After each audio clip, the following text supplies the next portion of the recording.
It was a crisp autumn afternoon when I first noticed the change in the air. Leaves fell from the old oak outside, my window like memories slipping away, each crackling beneath my feet, a reminder of what was at stake. My husband, Harold, had always said that money was a curse. But as I watched our son, Ryan, and his wife, Chloe, sift through Harold's belongings with gleaming eyes, I wondered if he had been wrong after all. They arrived that morning with the kind of enthusiasm reserved for family reunions.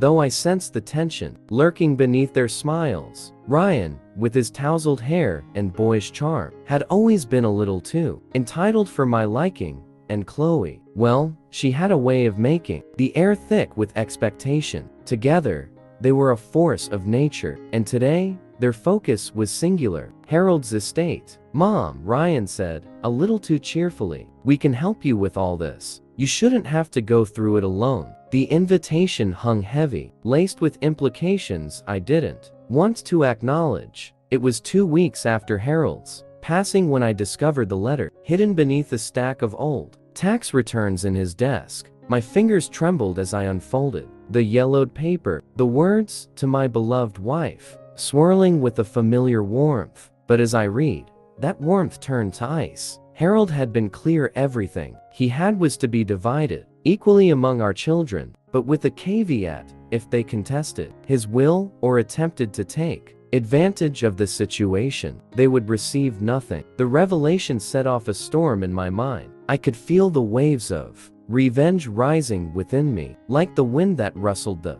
dying leaves outside. Ryan and Chloe were already strategizing their takeover, unaware of the booby trap laid out by their father. The day of the family meeting arrived, and I sat at the head of the long oak table in our sun-drenched dining room, a porcelain teapot sitting in front of me like a sentinel. Ryan and Chloe entered, all smiles and false pleasantries. "We were thinking of selling the house," Ryan suggested casually, as though it were a harmless topic, not the very heart of our family.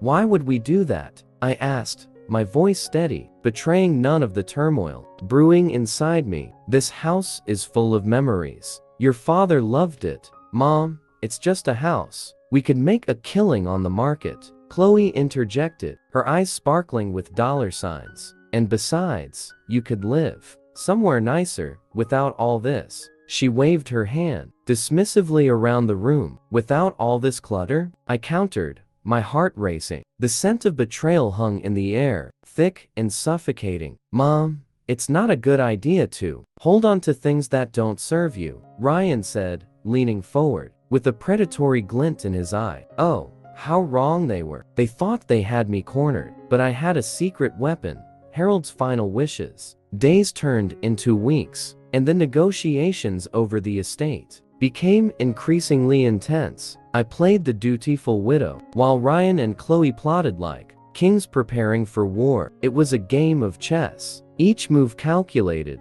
and I was not about to lose my queen. One evening, I invited them over under the guise of discussing family matters. I set the table beautifully, the old china sparkling, the tablecloth crisp and white. But beneath the pleasantries, I had hidden my trump card: the letter. "Let's discuss the will," I said, my voice smooth as the fine wine I poured. I watched their faces as I produced the letter, feeling a thrill of power coursing through me. Ryan's expression darkened as I read the lines aloud, the tension thickening in the air. "If either of my children contest this will or act inappropriately during the estate settlement, they forfeit their inheritance." "You can't be serious," Chloe scoffed, but I saw the flicker of fear in her eyes. "I'm entirely serious," I replied, savoring the moment. "You might want to reconsider your next move." As the days passed, the stakes grew higher. Ryan and Chloe began to unravel. I could see it in the way they glanced at each other, the whispered conversations in hushed tones, the way they suddenly needed money for their bills.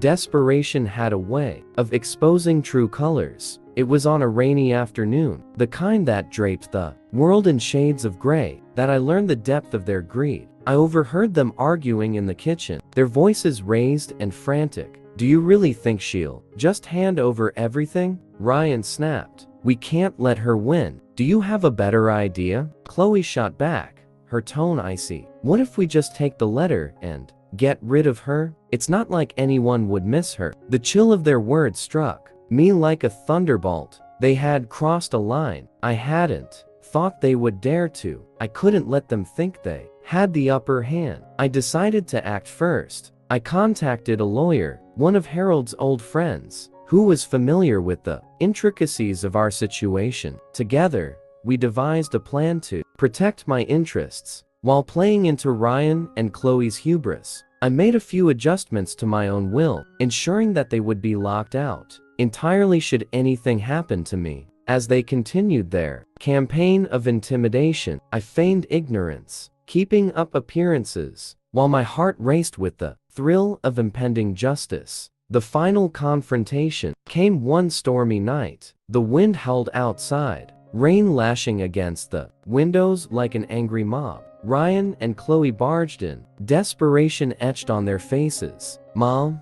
this is ridiculous," Ryan shouted, pacing the room. "You're being unreasonable." "I'm being sensible," I replied, my calm thought infuriating him further. "You both need to understand the consequences of your actions." "Consequences?" Chloe scoffed, her mask slipping. "You're the one being selfish, holding on to everything while we struggle." That was it. I took a deep breath, my resolve hardening. Selfish? I'm the one protecting what your father left behind, while you two are trying to dismantle it for your own gain. Ryan's eyes narrowed, and I could see the gears turning in his mind. "You think you can scare us off with a letter? We can take this to court." I smiled, feeling the power shift. "But then you'd forfeit everything." "Think carefully, Ryan. You could lose more than you gain." The storm raged outside, but within the confines of our family home, the atmosphere had shifted. Ryan and Chloe's bravado faltered as they faced the reality of their choices.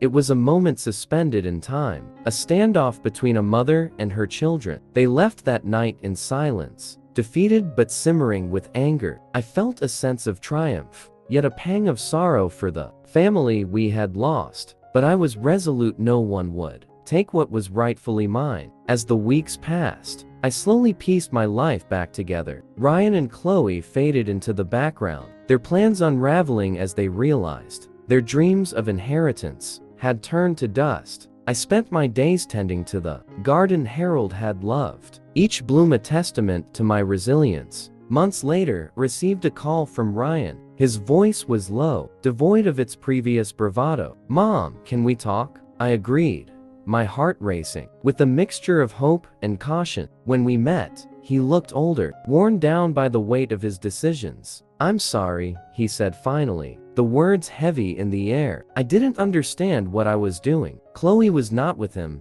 and I couldn't help but feel a twinge of satisfaction. "It's not too late," I said gently, recognizing the boy I once knew beneath the layers of anger and greed. We talked for hours, and as the sun set outside, I realized that perhaps this was the beginning of something new, a chance to rebuild, to reclaim the bonds that had been frayed by greed and ambition. In the months that followed, Ryan and I forged a new relationship, one built on honesty and understanding. We navigated the complexities of our past together, healing old wounds as we moved forward. As for Chloe, she remained distant, a specter of what could have been. I had learned to let go, allowing the bitterness to drain away like the rain that cleanses the earth. And in the quiet moments, as I sat in the garden Harold had cherished, I knew that the true inheritance lay not in money or possessions, but in the connections we cultivated, the love we shared, and the strength we found in each other. Years later, when I reflected on the tumultuous journey, I found solace in the lessons learned. Ryan had embraced the responsibility of his father's legacy, and together, we created a foundation in Harold's name, focusing on the values he held dear. In the end, revenge had not been my ultimate goal. It was reconciliation and love that proved to be the strongest currency of all. And as I watched the new generation of our family thrive, I smiled, knowing that Harold's spirit lived on in the lives we touched.